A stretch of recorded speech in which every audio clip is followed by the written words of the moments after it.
Widowed mom, Evelyn, begins to suspect something is wrong when her 5-year-old son has difficulty adjusting to daycare. Her suspicions are confirmed when she arrives there early and finds him locked up. "You're going to have so much fun at daycare." Evelyn smiled as she placed a bowl of oatmeal before her young son, Jason. "Will they sing my song?" Jason asked. "I'm sure they will, honey. I think they take turns to sing everyone's favorite song, and you'll learn lots of new songs too." Jason frowned, and the nervousness Evelyn was working so hard to hide kicked up a gear. Like every mother, she wanted her child's first day at daycare to go perfectly, but Evelyn had doubts. Jason could be very sensitive and pedantic about things like his favorite song. He also didn't cope well when life surprised him. "Why don't we sing your favorite song in the car on the way to daycare?" Evelyn asked. "That way, you'll get a chance to sing it every day." "Okay, Mom." Jason grinned at her. Evelyn breathed a sigh of relief. She shouldn't worry so much, but this was a big change for Jason. It was a big change for her too, and part of her grieved for the shift her husband's death had forced on her and Jason's lifestyles. While the other children ran around the daycare playground, Jason traced his fingers over the colorful mosaics decorating the wall, and Evelyn spoke to his teacher, Kara. "Gets overwhelmed sometimes when too much is happening at once. I find it's best to get him to lie down in a quiet area when that happens," Evelyn said. "Also, he doesn't like the color lime green at all. He won't touch anything that color." "Don't worry," Kara smiled reassuringly. "We have what we call a calm corner for kids who get overwhelmed. We have some stuffed toys there and a bottle of glitter and non-toxic liquid. We shake up the bottle and ask the kids to watch it. It does the trick every time." "That's great," Evelyn replied. She had doubts about this method, but surely the teacher knew best. Evelyn needed to get to work soon, so she said goodbye to Jason. He immediately burst out crying. "I want to go with you." Jason clung to her leg like a burr. "I want to go home." "I'm not going home now, champ. I'm going to work." Evelyn leaned over to rub Jason's back. "I know this is hard, but please be brave enough to try it. I just know you're going to make lots of friends here, but you have to give it a chance." Evelyn drove to work with tears in her eyes. No amount of coercion had convinced Jason to release her, and eventually, Kara had to help her to pry the child off her leg. He'd wailed like he'd never see her again. It left Evelyn traumatized, and she was sure Jason felt the same. Evelyn could barely concentrate on her work. All she thought about was the desperate sorrow on Jason's face when she turned away and left him. The sound of his heaving sobs echoed in her head. When she left her desk to take her lunch break, Evelyn called the school to check on her son. Her heart dropped when the woman she spoke to told her Jason was still crying. The lady tried to reassure her that some children took longer to adjust than others, but the words felt hollow to Evelyn. All she could think of was her heartbroken child. The situation didn't improve over the following days. Every morning, getting Jason into the car to go to daycare became more challenging. He would tell her that his ankle hurt or his stomach. Once, he locked his arms around the staircase railing and refused to let go. Mornings were rapidly becoming a nightmare of stress and chaos for mother and son. The weekend arrived just in time to give Evelyn a break from their awful morning routine. The pair spent most of Saturday morning cuddled up on the couch watching cartoons. In the afternoon, Evelyn took Jason out for ice cream. On Sunday, Evelyn prayed that the following week would be better for her son. She could never have thought that the worst was still to come. "I don't understand why you'd hit that boy, Jason." Evelyn glanced at her son in the rearview mirror. His eyes were puffy from crying. "You know we never hit other people. He was green hands, Mom." Jason let out a heartbreaking sob. "And he was going to touch me." Evelyn didn't know what to make of that.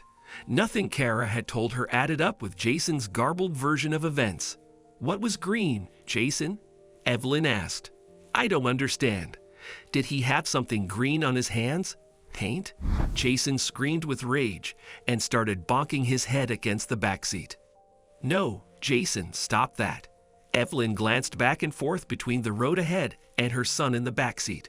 "Please, baby, you could hurt yourself." But Jason was inconsolable. Evelyn tried singing his favorite song, but it didn't make any difference. When they got home, he ran to his room, climbed into the closet with his stuffed giraffe, and stayed there until dinner. As she watched Jason eat his macaroni and cheese one noodle at a time, Evelyn wondered if something was wrong with her son. Maybe the daycare wasn't as great as it seemed. Perhaps something happened there that would explain Jason's reluctance to return. Evelyn decided to fetch Jason early from daycare the next day. She knew something was wrong the moment she climbed out of the car. Jason was screaming. Evelyn ran into the building. The lady in the front room tried to stop her, but Evelyn didn't even break her stride. She followed the sound of her son's screams, which were punctuated by a metallic rattle. Terror filled Evelyn's heart as the sounds grew louder. Where was her baby? More staff had appeared now. One of the teachers grabbed her arm, but Evelyn shook the man off. She dashed down a corridor and was overcome with rage at what she saw there. Jason had his fingers hooked through the bars of a gate closing off one of the rooms instead of a door. He was red in the face and constantly screamed while he tugged on the door to free himself. "What the hell have you done to my son?" Evelyn roared as she rounded on the staff gathered by the door. "Let him out of there immediately." "This isn't as bad as it looks, Mrs. Madison." The male teacher who'd grabbed her earlier stepped forward with a bunch of keys. "We did this to protect him. You're going to need protection from me if you don't free him." Evelyn balled her hands into fists. There was no limit to what she'd do to protect her son, no line she wouldn't cross. He was trying to escape the daycare, the male teacher explained once Jason was free. He got his head stuck in the bars of the security gate and scraped his ear. One of our helpers took him to the calm corner, but he hit her with a glitter bottle and nearly pulled the bookcase down on both of them. We put him in there because we didn't know what else to do. Tears spilled from Evelyn's eyes as she looked down at her son. He'd stopped screaming when she lifted him into her arms, but he was sucking his thumb now, something he hadn't done in years, and moaning softly. Although it had been a shock to see him locked up, she understood now that the staff did the best they could in the circumstances.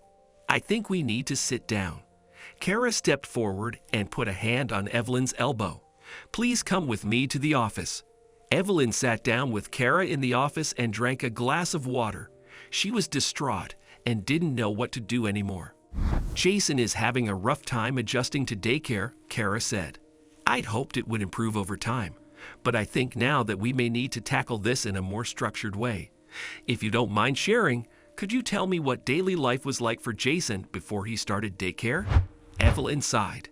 Jason had passed out now and was growing heavy in her arms. She gently adjusted his position and told Kara how she'd been a stay-at-home mom until her husband died in a work accident.